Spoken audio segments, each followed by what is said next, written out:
It's all about intention, which is just knowing that it's going to work and knowing the way that it's going to work. Hey, what's up gang? Welcome to or back to my channel. My name is Haley Moon and I make videos all about spirituality. My goal is to teach you guys some different spiritual practices and hopefully help you expand and spiritually as well as mentally develop.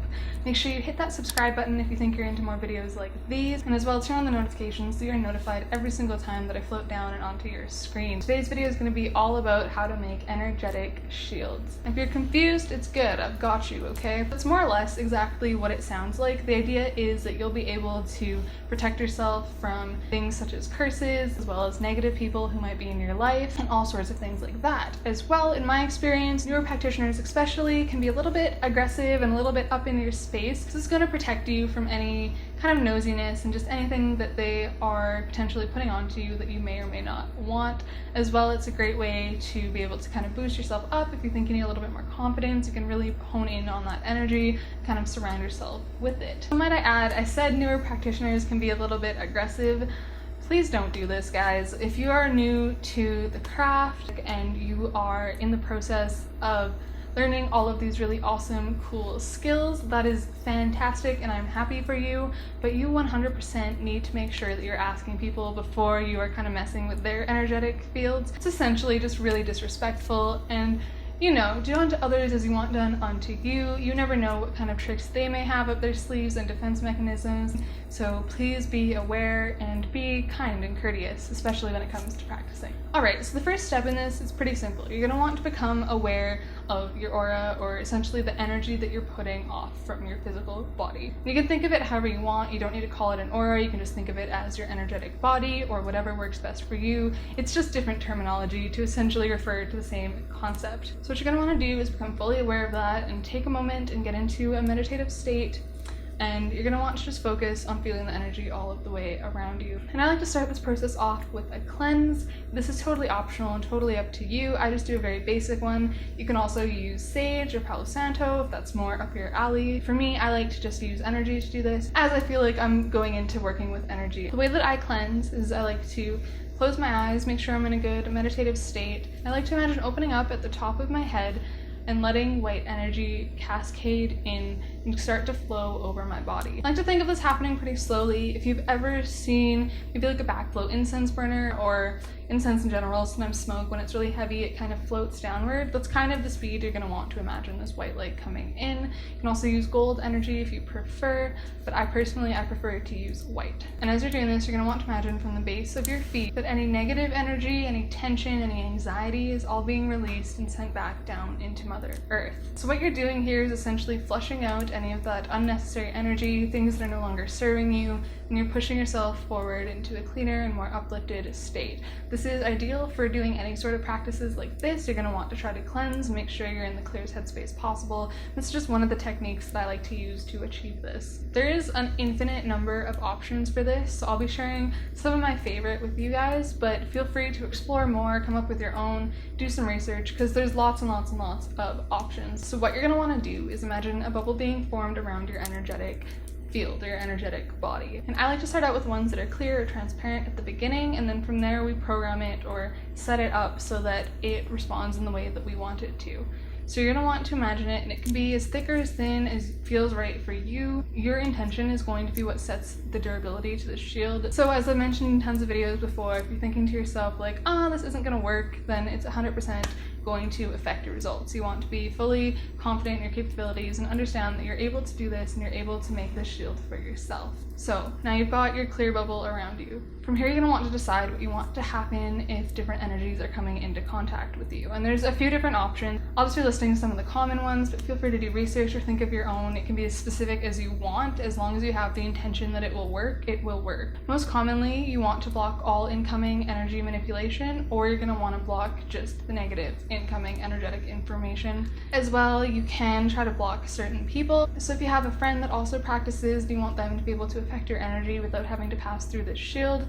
That is 100% possible as well. I personally don't recommend this approach. The reason being, I don't really think you should be tampering with anybody without their knowledge anyways. Even if it is friendly and positive, I just feel like you should be asking first either way, and then again, if you know about it, you're likely to say yes, and then your allowance of that is going to make it work either way.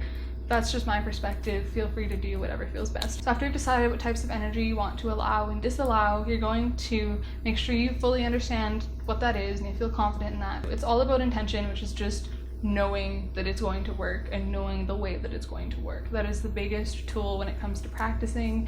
I cannot stress that enough. Your intent is everything. Next, you're going to decide what you're going to do with energy that is not able to pass through. So if it is any energy that has been sent towards you or negative energy or what have you. The two most common is either to have it bounce off and go into the ground, which just kind of lets it end and simmer back down into the universe, or alternatively, I've heard of a lot of people doing return to sender, which means if somebody sends you positive energy and you have yourself set to not receive any energy at all, that's going to bounce off and send them positive energy back. And if somebody's trying to curse you or send off some negative energy your way, then that's going to bounce back into them and they'll be getting to experience what they tried to send to you. Just like last time, once you decide what you want, you're going to imagine that, you're going to know that it's going to work, set your intent on that, and you're going to imagine the next layer coming on, surrounding your bubble and making it so that that certain response happens when energy comes into contact. And this last step is optional, and again, I don't really recommend this for beginners, but it is entirely up to you, and that is kind of like a bonus thing. Like I said before, energy shields are as infinite as there are colors, so it's entirely up to you and what you think you can make happen. And I'm going to give just a couple of extra things that you can do if you're open to it. Please be aware this uses more energy, and I would wait until you're a little bit versed with energy manipulation before you start to try these things. So one of these advanced things is that you can have it set so that you're notified if a person tries to affect your energetic field. And you can try to do this in any number of ways. If you just want to know if somebody has, you could be like, I'll see a zebra or something. Maybe a zebra commercial will come on one day and you'll be like, oh, spooky, right? Or you could set it so that you think of the person. That one's tricky, of course, because you never know. If you're in a circle with other people that also practice, I mean, you're kind of likely to know if that seems like something they would be doing. That being said, we're conscious human beings. We do think of people from time to time either way, so that doesn't necessarily mean anything. For me, the number one reason that I would use this is for new practitioners so that you guys can practice and see how it's working. So what I would do in this case, if you know anybody else who's into practicing, is I would set up your shield in that way for a short period of time because it does drain your energy very quickly. Okay?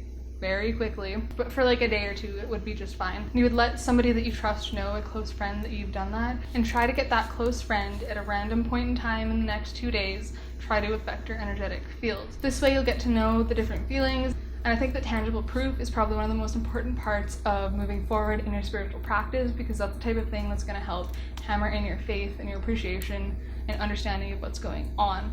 So that is one instance where I would recommend it. And I do want to note that even without a shield, you can tell if somebody's tampering with your energy, and once you're experienced enough, you can even tell who it is. And I can make a whole video about energy signatures and that type of thing if that's something you'd be interested in. But once again, that is a more advanced concept, so let me know if it's something you want to know more about, or if you guys prefer that I focus more on the simple beginner side stuff. The next thing you can do is you can put out another layer of defense. You could use either imagine like crystal or rock or diamond as your armor, so this will add more durability. The time that I would recommend using this is if there's somebody in your life that you know is trying to send harm your way. They don't even have to be a practitioner, but people without knowing it, they send energy everywhere all of the time, so that would definitely be a situation where I might recommend doing that. Then the third thing that you can do, you can start to fill it with a certain type of energy. This usually works best if you're corresponding it to a color. If you follow the ideology of chakras, working with one of those types of energy. So for example, if you're on your way to a job interview, you can imagine your shield being filled with a blue energy and becoming blue in color. This corresponds to Vishuddha, which would be your throat chakra, which would be kind of the skill base and energy base that we'd want to focus on to help you in that situation. But it entirely depends, and again, there's so many options that it would take me years to get into them all. If you want a part 2 on different types of energetic shields you could make, let me know in the comments below. I'd be happy to make it for you. Anyways, thank you so much, guys. I hope you have an amazing rest of your day. Thank you for taking the time to watch this entire video. Once again, don't forget to subscribe and turn on the notification icon if you want to be notified every single time that I float down and onto your screen. Have an amazing day.